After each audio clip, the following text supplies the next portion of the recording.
YouTube, how's it going? The GOAT House is back, and I got D-lineman rankings today, and it's a stacked class, let me tell you. That's all I hear is, GMs and scouts talking about how good this D-line class is. There's guys maybe in the third round that would normally be maybe at the back end of the first round, they're saying. So, and I'm on board with that. I'm in agreement. So very good class, very deep. You can get a very solid guy, a little later that can possibly make an impact. But we did plenty of positions for these rankings. We're going to go through all of them. Kind of skipped over the linemen, but we'll circle back to them, finishing up on a few more of those guys. So we'll get back to them and through all the defensive positions. We pretty much did everything on offense. So more of these to get to, more final mock drafts to get to, and we're going to be live during the NFL draft. April 25th is when it all starts. We start 30 minutes earlier, and we go through the first round of the draft, and when each team's on the clock, we predict the pick. No spoilers. Twitter has announces the pick early sometimes. I hate that. Kind of ruins the draft. So we know it when you know it and when Roger knows it. So can't wait for that. It's my favorite day of the year. We'll be live right here on YouTube. Hopefully you guys can join us for that. Hopefully another live stream this week too before next week's draft live stream. Subscriber goals at 20K. Please help us get there. Support's been great. Click that like button, notification button, much appreciated. There's our Twitter at the bottom right. Updates on there. We'll be live day 3, just tweeting about what's going on. So let's get on the D lineman. Pretty obvious one at the top. My number one player in the draft. Not only number one defensive lineman, it's my number one player, and that's Quinnen Williams, 6'3", 303. So big size guy, and he's a freak athlete. Ran in the 4.8s. For that size, so it had a dominant year. I keep circling back and talking about interior pressure is just big time for me. It's a game changer. It's a disruptor, and the teams with it in the NFL succeed all around as a team. So we see how important it is, and Quinnen Williams brings that to the table, not only from directly in the inside, but you can play a 3-4 end, which could potentially be inside or out. So that is very impressive what he's able to do. Elite in stopping the run and gets after the quarterback, which we're looking for from these guys. So to me, Quinnen Williams is the number one player, and he's number one D lineman, obviously. So we'll move on to the next guys. Next few guys are pretty tight, but I'm pretty confident about my rankings, obviously. Ed Oliver's number 2, and from Houston, obviously, 6'2", 287. And the obvious part from him is, what was Houston doing with him? They weren't really using him right, moving him in different spots. He did sit out of some games, so didn't have all the production this year, but we see what he's able to do, and we see how athletic he is. There's talk that he can move back to linebacker. Don't agree with that, but that just shows his athleticism, and how instinctive he is. The linebacker is usually the most instinctive guys, so he's reading plays from the D-line, and it's pretty obvious. So that's definitely all a good thing. So once he's in the right system in the right position, which I think could be a 4-3 defense tackle or a 3-4 defensive end, which is pretty impressive. He can do both, and he's experienced at nose tackle, but I don't think he plays it. But if you absolutely have to throw him in there, then he can do it.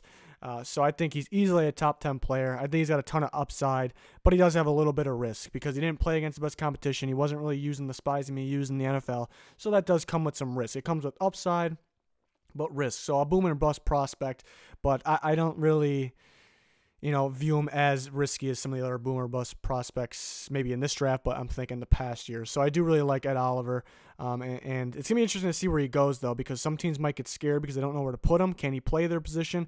And then, they're reaching for quarterbacks, and the other D-linemen are maybe safer, the other defensive talent's there. So maybe he drops a little bit.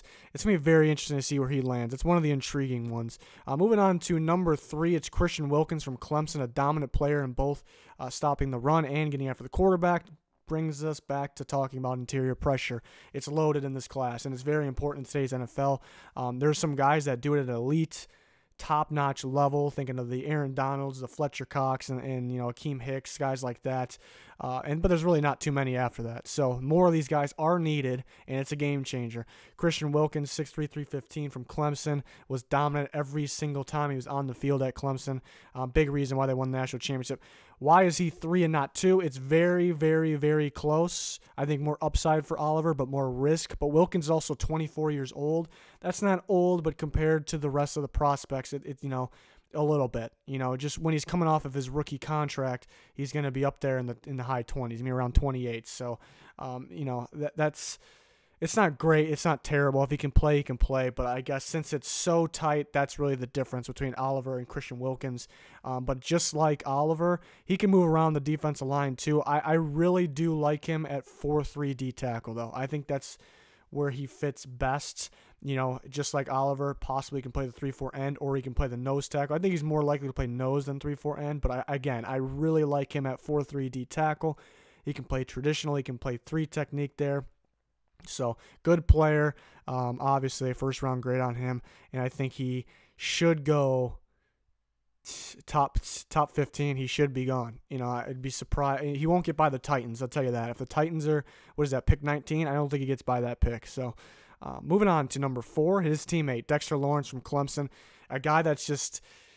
You know, I've already watched like film, and I've seen these guys during the regular season, and I already seen it and kind of made up my mind on these guys. I'm not really one to change my mind a lot, but just kind of just thinking about Dexter Lawrence, and you know, it's just I'm kind of getting higher on him a little bit, just thinking about the upside that he has. You know, and maybe I was a little low at first. I always thought he was a first rounder, but maybe I was a little low at first just because I saw what Clemson did without him. But he's still a very, very dominant player at 6'4", 332. He ran a 5.05, which is moving for his size. Ridiculous. Elite run stopper. You can argue he's the best in the class at run stopping. You know, maybe the award goes to Quinnen Williams, but Dexter Lawrence right there with him. You can argue it. You can make your case, and it's not wrong. So, but that's the question, really. Can he get after the quarterback? That's what we're looking for. We've seen very good run stoppers drop in the pass, and some of them we've seen, you know, picked pretty early. You know, a couple of Washington guys over the year, but they're pretty good players. But Dexter Lawrence is the same thing and maybe brings a little more. You go back, and something I just remembered actually recently, you go back to his freshman year, he had 7 sacks. 7. But what happened after that? You know, there's a lot of reasons for it. You know, they could have changed his style up a little bit, moved him around a little bit. They have different, you know, elite pass rushers or D linemen coming in and out of Clemson. So did somebody make him look better? Did somebody coming in, you know, take maybe his glory there, his time, you know, his stats, really. So a lot could go into it. I just know he has a ton of upside and room to grow with the pass rush, and he can already stop the run. So some teams will value him late first, maybe even early second, because he hasn't really got after the quarterback, but he did in year 1. And some teams are you know, the D-line guru. They have good coaches over there that develop guys in their pass rush moves. They're going to be extremely, extremely high on this guy, because if he just develops, you almost might not even develop it. We just got to bring it back, figure out what was working with him freshman year, and you got yourself maybe the best player to come out of this draft. So that's the upside of Dexter Lawrence, and people don't really realize it. So I have a first-round grade on him. I had him late first. I'm moving him up because what I just said, it's kind of just popping my head, you know, the last month maybe. So I'm going to move him up a little bit. I think mid-first makes a lot of sense for him. Moving on to number 5, though, and it's tough leaving one of the, we're going to go through a lot of guys here, but it's tough leaving one guy out, and I'm sure people know who he is, and we'll get to him. But number 5 is going to be Jerry Tillery from Notre Dame. Also, it's a borderline for him. First round, early second, it's a borderline. Give him the benefit of the doubt here.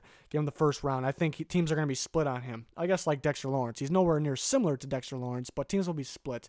You know, mainly because he was inconsistent, some people want to call it, and he was. He did play through a shoulder injury, which was impressive what he was able to do. So that could be the reason. We don't know 100%, but did have quite a bit of production, good amount of sacks, faced double teams too. Very good pass rush moves for a guy that I think can play 4-3 D tackle and 3-4 end. I think I actually like him a little more at 3-4 end, which he got a little bit of both looks at Notre Dame. Unique defense this year. They had, you know, sometimes they had a 3-4 look, 4-3 look. So very impressive for him. 2 years ago, he was a good player for them, and he did show improvement this year, but it was nothing, you know, nothing first round about it. So which Jerry Tillery we're going to get? I just see very good technique, very good pass rush moves, very good hand usage, and can stop the run. So there's a lot to like about him. So Jerry Tillery, I think, is a late first round guy. You know, some teams would feel more comfortable early second, but there's some teams that maybe even in the top 20, top 15 even, that may like him. But will they take somebody else that falls to them ahead of him? That's the question. Big guy, too, 6'6", 295. It's good size. So he comes in at 5. And then here's 6 through 10. 6 is the guy that I was talking about, Jeffrey Simmons, because he would be 2 on this list. It'd be a battle with Ed Oliver, 2 or 3. I guess Ed Oliver has more upside. You know what you're going to get from Jeffrey Simmons, more of that nose tackle, but can play D tackle as well. Just dominant in stopping the run. Would be up there, like I said, with Quinnen Williams, Dexter Lawrence for run stopping ability if he wasn't hurt. I know maybe people are saying ACLs aren't what they used to be, but at the same time, it is an ACL tear. So that just scares me. That's why I move him down to early second round at the slot of number 6 here. So that's why. But he was dominant, and he can get after the quarterback on top of all that too. And maybe the best defense in college football, and he's a big reason. They do have some other playmakers there, big-time players that are going to go. We could potentially have 3 of those guys go in the first, or just by the end of the second round, 3 Mississippi State defensive players will be gone. Ridiculous. Number 7 is Charles Omenihu, and here's a good example of how good this D-line class is, because a lot of these guys didn't exist. Omenihu would easily be a first rounder, and if he went late first, it wouldn't surprise me. Every time you watch this guy, the next 2 guys, 7 and 8, we're going to get to 8, but these 2 guys are very, very, very similar in style of play. You can consider both of them pass rushers, really. Both of them, if they went to a 4-3 team, they're going to be on the D-line no matter what, and that's why they're in here. There's no way either of these guys are going to step back and be a pass rusher and outside linebacker. But if both of them went to a 4-3 team, they can play defensive end. They can play what I most likely think would be 3 technique in the defensive tackle spot. If they went to a 3-4 team, which I like both of them the most on, at defensive end, getting after the quarterback and stopping the run. Between both of them, a good amount of sacks. So Omenihu shows up against Kyler Murray in Oklahoma. 2 plays in a row, he stopped him. I think 1 was considered a sack. 1 was borderline. I'm going to give him 2. It's not 2 sacks, but it's basically what it was there. 2 tackles for loss. 1 was a sack. Very impressive, Charles Omenihu. And then there's LJ Collier from TCU at 8. Very good technique. And the key is, I've been moving guys in and out of the D-line section and the edge rusher section, and some guys that I think are bigger, I want to move into the D-line section because I want them to play 3-4 end like Omenihu and LJ Collier, but some guys just don't have the strength, though, and I end up moving them back to edge rushers. When we get to the edge rusher group, we'll talk about some of those. I think it was 1 or 2 maybe. But Collier has the strength and technique to play 3-4 end. He has it to play 4-3 end, 4-3 D tackle, most likely the 3 technique. Very impressive. And he was used in a strange way at TCU. Sometimes they had him step back. Sometimes they pretty much, he played everywhere. He played everywhere and had some great production. His run stopping ability is very, very good. I think most years LJ Collier would probably be a late first round pick, but I like him in the second round. He's a guy that's grown on me a lot over the last couple months. Draymond Jones at 9, another guy that can, move to different spots. Seen him play more of an end spot. Seen him play a D tackle spot. Seen those Ohio State guys over the last couple of years. They're even moving, changing positions a little bit in the NFL. They're very gifted, can move different spots, but you don't really, I guess, know exactly where he's going to play. But if you get after the quarterback, he can stop the run. Maybe not quite as good as the guys ahead of him, but he's very good, and he's had the productions. I think he's a second-round guy. And he's 9th overall on this list. 10th is Kenan Sinan from Western Illinois, another guy that's moved around. He's built like a nose tackle, but he plays D tackle, and even seen him slide out the D end, and his pass rush moves are great. He moves like he's, way more lean than he is, and that's a good thing here because he has the size and the strength to shed guys, and he has the moves and athleticism to be a pass rusher. So, he hasn't played the great competition, but he has the moves. You get him in there, and this guy can be the all-time sleeper of this draft. I like him in a second. If he goes early third, that makes sense as well, maybe because he's coming out of a smaller school. Moving on to the next group of guys here, and we have more after this. Renner at 11, another guy. I just can't believe there's an 11 by this guy because he's very good. Some people, they'll go and look at the stats. They'll just go look up Renner's stats. Really not there. And we talked about guys that, guys like Ed Oliver, that really, they weren't used right. And I think this is the ultimate guy, which I don't hear too many other people talking about that. And maybe it's just me, but I don't think he was used right. He was coming in this season weighing, easily under 300 pounds, 290 range. And looked really athletic, and they plug him in at nose tackle. He gains a little weight. I think he gained a little more going into the combine, so he's over 300. But, I like him where he was at the beginning of the season. I just don't think he's a nose tackle. I think you can move him in different D tackle spots, maybe even 3-4 end. So I think you rather have him there, but he can play the nose. But I think Arizona State kind of screwed him over a little bit. But he can play. He has good tape.